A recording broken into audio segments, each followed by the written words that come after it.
বাংলায় কি রাষ্ট্রপতি শাসন জারি হয়েছে? কেন বাংলায় এই রকম ভাবে প্রশাসনিক স্ট্রাকচারকে ভেঙে ফেলা হচ্ছে, তৈরি করা হচ্ছে নতুন প্রশাসনিক স্ট্রাকচার? নন্দীগ্রামের বিডিও চলে আসছে ভবানীপুরে, কারণ গদ্দারের নিজের লোক বলে। এই লাভটা কার? একদিকে মুখ্যমন্ত্রী মমতা বন্দ্যোপাধ্যায় সরাসরি বিজেপি ও কমিশনকে তুলোধনা করছেন, অন্যদিক থেকে বিজেপির কটাক্ষ ভয় পেয়ে গিয়েছে মমতা বন্দ্যোপাধ্যায়। এই ইলেকশন কমিশন যে নিরপেক্ষ নয়, আমি তার একটা প্রমাণ আপনাদের দেখাতে চাই। ইলেকশন কমিশনের নোটিফিকেশনে বিজেপির ভোটের চিহ্ন, সিম্বল। কেন ভোট ঘোষণার 8 দিনের মধ্যে প্রায় 200 জন অফিসার বদলি, মামলা গড়িয়েছে হাইকোর্টে? Sometimes you have to raise your voice.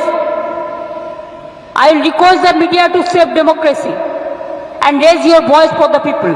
গতকালও বদলি করা হয়েছে 73 জন মহকুমা শাসক এবং মোট 73 জন আরওকে বা রিটার্নিং অফিসারকে। কেন এই মুহূর্তে এত বদলিতে কি বদলাবে বাংলা?